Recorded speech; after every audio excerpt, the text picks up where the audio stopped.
Assalamualaikum teman-teman, selamat datang di podcast Sri Nandayani. Jadi pada hari ini kita akan membahas tentang materi perkuliahan kita, yaitu psikologi perkembangan dewasa dan lansia. Sebelum kita masuk lebih jauh, kita akan membahas terlebih dahulu, apa sih itu psikologi? Nah, psikologi ini menurut asalnya, psikologi berasal dari bahasa Yunani, psi yang berarti jiwa dan logia yang berarti ilmu. Sehingga secara etimologis, psikologi dapat diartikan dengan ilmu yang mempelajari tentang jiwa. Namun, karena adanya pengaruh filsafat materialisme yang menyebabkan realitas jiwa, sebagai ontologi diperdebatkan karena konsep jiwa dianggap tidak nyata. Kadang kita kan suka berpikir gini, di mana sih jiwa itu apa sih? Dan di mana letaknya? Apakah di dekat lambung ataukah dia di dekat ginjal? Nah, karena ontologi ini adalah objek kajian dan epistemologi yaitu bagaimana caranya atau tentang metode-metode. Dan kemudian ada aksiologi yaitu manfaatnya atau nilai-nilainya. Sehingga definisi terminologis dari psikologi menjadi berubah, yaitu ilmu yang mempelajari tentang perilaku, karena perilaku dianggap sebagai bentuk representasi dari aktivitas jiwa. Nah, kemudian lebih luas dari itu, psikologi juga membahas seluruh proses mental yang berkaitan dengan munculnya perilaku. Kemudian, dari secara etimologi ini, psikologi juga didefinisikan sebagai ilmu yang mempelajari perilaku Oke, baiklah manusia teman-teman. dan Sekarang proses kita akan mentalnya. lanjutkan ke pembahasan perkembangan fisik pada masa dewasa media. Di sini kita akan menjelaskan tentang hal yang mempengaruhi kesehatan. Yang pertama itu ada perilaku. Dilihat dari aspek perkembangan fisik, pada masa awal dewasa kemampuan fisik mencapai puncaknya dan sekaligus mengalami penurunan selama periode ini. Dalam pembahasan berikut akan diuraikan beberapa gejala penting dari perkembangan fisik yang terjadi selama masa dewasa. Salah satu dari sekian banyak penyesuaian yang sulit yang pria dan wanita berusia media harus lakukan adalah dalam mengubah penampilan. Mereka harus benar-benar menyadari bahwa fisiknya sudah tidak mampu berfungsi lagi sama seperti sedia kala. Pada saat mereka kuat, dan bahkan beberapa organ tertentu tubuh yang vital sudah lemah. Mereka yang berusia media harus dapat menerima kenyataan bahwa kemampuan mereproduksi sudah berkurang atau akan berakhir. Dan mungkin bahkan mereka akan kehilangan dorongan seks serta daya tarik sosial. Seperti anak-anak puber yang pada masa kanak-kanaknya berurusan tentang akan jadi apa mereka dan bagaimana penampilannya.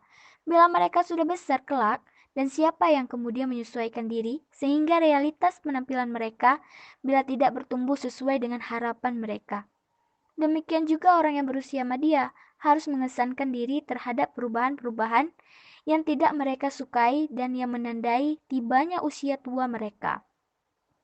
Kemudian penyesuaian diri terhadap perubahan fisik terasa sulit karena adanya kenyataan bahwa sikap individu yang kurang menguntungkan semakin diintensifikan oleh perilaku sosial yang kurang menyenangkan terhadap perubahan normal yang muncul bersama pada tahun-tahun selanjutnya.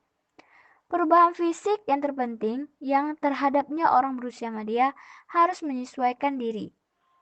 Kemudian ada kondisi sosial dan juga ekonomi. Selama masa dewasa, dunia sosial dan personal dari individu-individu menjadi lebih luas dan kompleks dibandingkan dengan masa-masa sebelumnya. Penyesuaian sosial pada setiap tahap usia ditentukan oleh dua faktor. Yang pertama adalah sejauh mana seseorang dapat memainkan peran sosial secara tepat sesuai dengan apa yang diharapkannya. Dan yang kedua adalah sejauh mana seseorang memainkan salah satu peran penting dalam mengembangkan tugas seseorang selama usia media untuk mencapai tanggung jawab sebagai warga negara dan tanggung jawab sosial. Pada masa dewasa media ini, individu memasuki peran kehidupan yang lebih luas. Pola dan tingkah laku sosial orang dewasa berbeda dalam beberapa hal dari orang yang lebih muda. Namun perbedaan-perbedaan tersebut tidak disebabkan oleh perubahan-perubahan fisik dan juga kognitif yang berkaitan dengan penuaan, tetapi lebih disebabkan oleh peristiwa-peristiwa kehidupan yang dihubungkan dengan keluarga dan juga pekerjaan. Namun, selama periode ini, orang melibatkan diri secara khusus dalam karir, pernikahan, dan hidup berkeluarga. Menurut Erikson, perkembangan psikososial selama masa dewasa dan tua ini ditandai dengan 3 gejala penting, yaitu keintiman, kognitif, dan juga integritas. Kemudian ada ras dan juga etnis. Generativitas atau generativity adalah tahap perkembangan psikososial ketujuh yang dialami individu selama pertengahan masa dewasa. Ciri utama tahap generativitas adalah perhatian terhadap apa yang dihasilkan atau keturunan, produk-produk, ide, dan yang sebagainya, serta pembentukan dan penetapan garis-garis pedoman untuk generativitas mendatang, dan penetapan garis-garis pedoman atau transmisi nilai-nilai sosial ini diperlukan untuk memperkaya aspek psikoseksual dan aspek psikososial kepribadian. Apabila generativitas lemah atau tidak diungkapkan, maka kepribadian akan mundur, mengalami pemiskinan dan stagnasi. Bagi kebanyakan orang, usia di antara 40-50 tahun merupakan masa paling produktif. Laki-laki dalam usia 40-an biasanya berada pada puncak karir mereka. Pada usia ini, perempuan mempunyai lebih sedikit tanggung jawab di rumah karena anak-anak telah besar, dan dapat mencurahkan lebih banyak waktu untuk karir dan kegiatan sosial. Kelompok ini merupakan kelompok usia yang sesungguhnya mengatur masyarakat, baik dalam hal kekuasaan maupun tanggung jawab. Generativitas pada masa usia baya ini ialah suatu rasa kekhawatiran mengenai bimbingan dan juga persiapan bagi generasi yang akan datang. Jadi pada tahap ini nilai pemeliharaan berkembang. Pemeliharaan terungkap dalam kepedulian seseorang pada orang lain, dalam keinginan memberikan perhatian pada mereka yang membutuhkan serta berbagi dan juga membagi pengetahuan serta pengalaman dengan mereka. Nilai pemeliharaan ini tercapai lewat kegiatan membesarkan anak dan juga memberi contoh dan mengontrol. Kemudian ada gender, kesehatan mental. Di usia media ditandai dengan menurunnya kesegaran fisik secara umum dan memburuknya kesehatan dimulai pada usia pertengahan, biasanya di usia 40 tahunan seperti itu ya. Terdapat peningkatan ketidakmampuan dan ketidaksehatan ya yang berlangsung dengan cepat dan seterusnya. Masalah kesehatan ini secara umum pada usia media mencakup kecenderungan untuk mudah lelah, telinga berdengung, sakit pada otot, kepakaan kulit, pusing-pusing biasa, sakit pada lambung atau konstipasi, asam lambung, dan juga sendawa, kehilangan selera makan, serta insomnia. Bagaimana usia media mempengaruhi kesehatan individu? Ya tergantung pada banyak faktor seperti faktor keturunan, riwayat kesehatan, masa lampau, atau tekanan emosi dalam hidup, dan kemampuan untuk menyesuaikan diri dengan pola hidup untuk mengubah kondisi jasmani. Misalnya, orang-orang yang agresif dan ambisi mungkin dapat mengelak dari permasalahan terhadap kesehatan selama masa dewasa dini.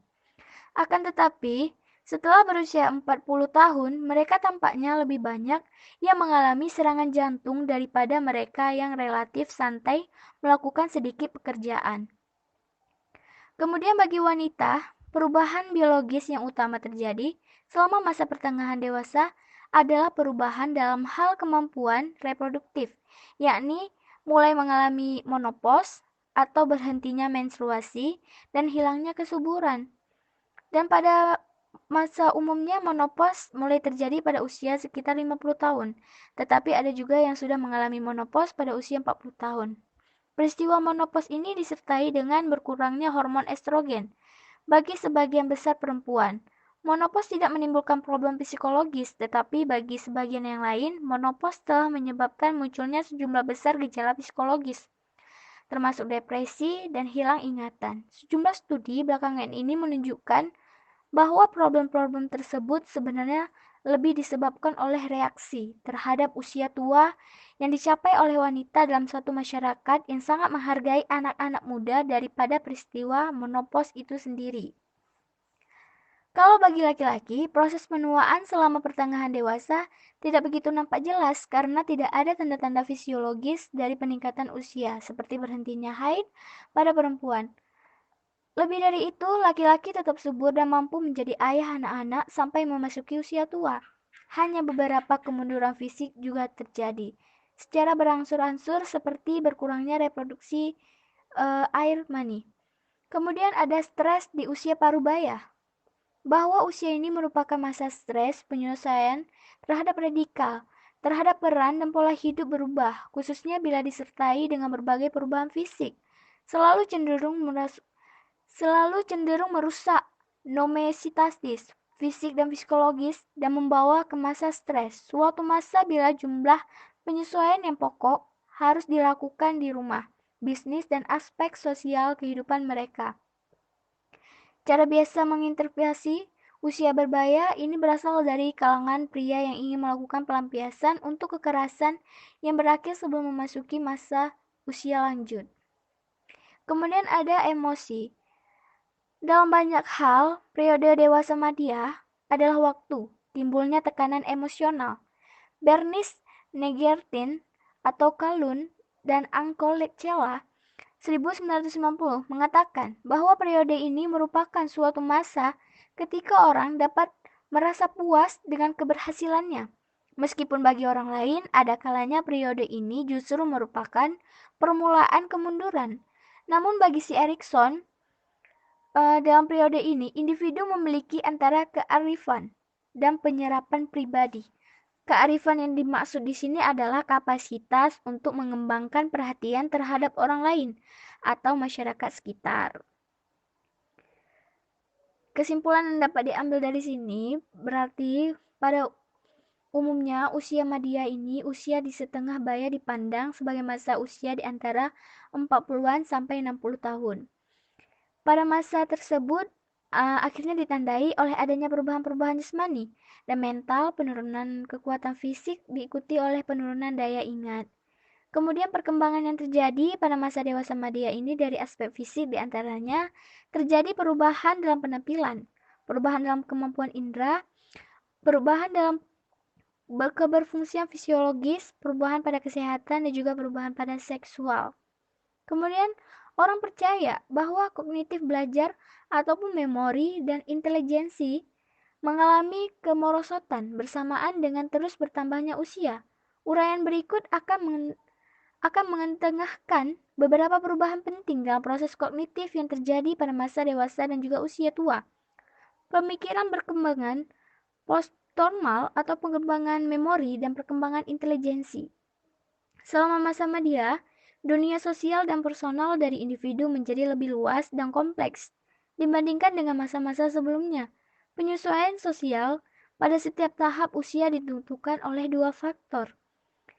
Yang pertama adalah sejauh mana seseorang dapat memainkan peran sosial secara tepat dan sesuai dengan apa yang diharapkannya. Yang kedua adalah sejauh mana seseorang memainkan salah satu peran penting dalam mengembangkan tugas seseorang selama usia madya untuk mencapai tanggung jawab sebagai warga negara dan tanggung jawab sosial. Oke, baiklah. Demikian podcast kita hari ini. Assalamualaikum warahmatullahi wabarakatuh.